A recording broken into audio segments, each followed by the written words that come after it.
आप देख रहे हैं न्यूज़ 9 भारत। रखिए आपको सबसे आगे। नमस्कार, आप देख रहे हैं न्यूज़ 9 भारत। मैं हूं आपके साथ अंजलि।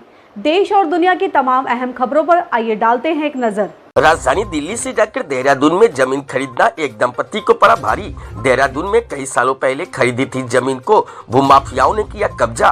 पीड़ित का आरोप, जबरन कब्जा कर जमीन हथियाने की जा रही है कोशिश। पुलिस द्वारा भी नहीं की जाती है कोई कार्यवाही।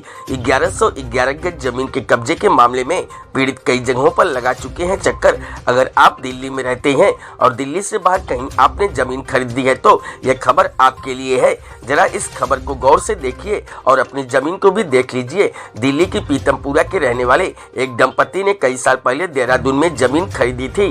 प्रॉपर्टी बनाने की इच्छा से इंद्रपति ने देहरादून में 1111 गज जमीन खरीदी थी और कई सालों बाद जब अपनी जमीन को देखने के लिए गए तो इनके पैरों तले जमीन खिसक गई। देहरादून पहुंचे तो मालूम पड़ा कि इनकी प्रॉपर्टी पर किसी ने कब्जा कर लिया है। इन्हें कुछ समझ में नहीं आया। आखिरकार उन्होंने पुलिस में कंप्लेंट किया, लेकिन पुलिस की तरफ से कोई भी कार्रवाई नहीं की गई।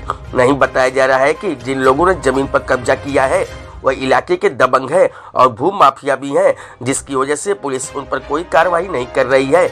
और जिनकी जमीन है कागजात होने के बाद भी अलग अलग जगह पर चक्कर काटने को मजबूर है। इनका कहना है कि अगर कोई भी व्यक्ति दिल्ली का रहने वाला है और बाहर जमीन खरीदता है तो उसे भी समय समय पर अपनी जमीन पर जाकर ये सोचना चाहिए कि कोई व्यक्ति किसी प्रॉपर्टी पर कब्जा तो नहीं कर रहा है। दिल्ली से संजय सिंह की रिपोर्ट। क्या नाम है मैम? मेरा नाम पूजा तलवार है। मैं RP 112 पीतमपुरा में रहती हूँ। सत श्री अकाल जी। क्या है पूरा मामला मैम? पूरा मामला ये है कि जो मैंने 1997 में प्रॉपर्टी ली थी देहरादून में, उसका नाम है सर्वोदय रिट्रीट में प्लॉट कटे थे। तो मैंने अपनी एक ज़मीन ली थी 1111 गज की और मेरे पास पूरी रजिस्ट्री भी है उसकी। लेकिन अब लास्ट ईयर मेरे को कोरोना हो गया था, मैं बहुत बीमार रहने लगी। तो हमने सोचा कि अपनी प्रॉपर्टी पे कुछ ऐसी जगह बनाऊं, थोड़ा बहुत मैं यहाँ से रिलैक्स होके, दिल्ली के वातावरण ठीक नहीं होता तो मैं वहाँ जाके रहूं। लेकिन वहाँ क्या लास्ट ईयर से ही मेरे को कॉल आ रही हैं। अमित आहूजा है एक, वो बार बार मेरे को कॉल करता है कि आप अपनी प्रॉपर्टी हमें दे दो। 5 लाख का आने पाने दाम बोलता है, जबकि मेरी 2 करोड़ के आसपास की चीज़ है।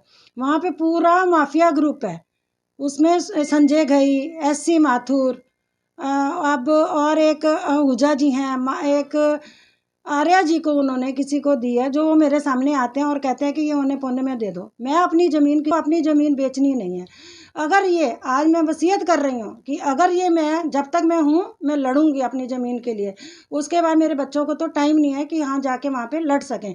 उसके बाद मैं अपनी ज़मीन गुरु गोबिंद सिंह जी के नाम कर दूँगी कि उनके सिख भाई जो मेरे हैं, मेरे जो सिख भाई हैं, निहंग भाई हैं, सारे उनसे लेके अपनी वो लेंगे ज़मीन, लेकिन मैं उनको नहीं देने दूँगी। और मैं सारी दिल्ली की जनता से और आसपास जो देहरादून के आसपास हैं, जो भी अपनी जगह लें पूरे ध्यान से लें, पूरे कागज़ चेक करके दें। ये जो माफिया है बहुत बड़ा है। संजय घई, SC माथुर, अमित आहूजा, ये सब बहुत गंदे गंदे लोग हैं जो सारी ज़मीनें वहाँ पे लोगों की हड़प रहे हैं और धमकी देते हैं कि आप दे दो हमें। अभी प्रशासन से आपकी बात हुई थी, उन्होंने क्या आश्वासन? उन्होंने मेरे को आश्वासन दिया था कि आप मैडम आपकी हेल्प करेंगे, लेकिन मैं 1 हफ्ता वहाँ पे लगा के भी आई हूँ, लेकिन अभी तक क्या होता है वो। ऐसे ही तमाम खबरों के लिए बने रहिए हमारे साथ न्यूज़ 9 भारत पर। अब चाहूंगी इजाजत। नमस्कार।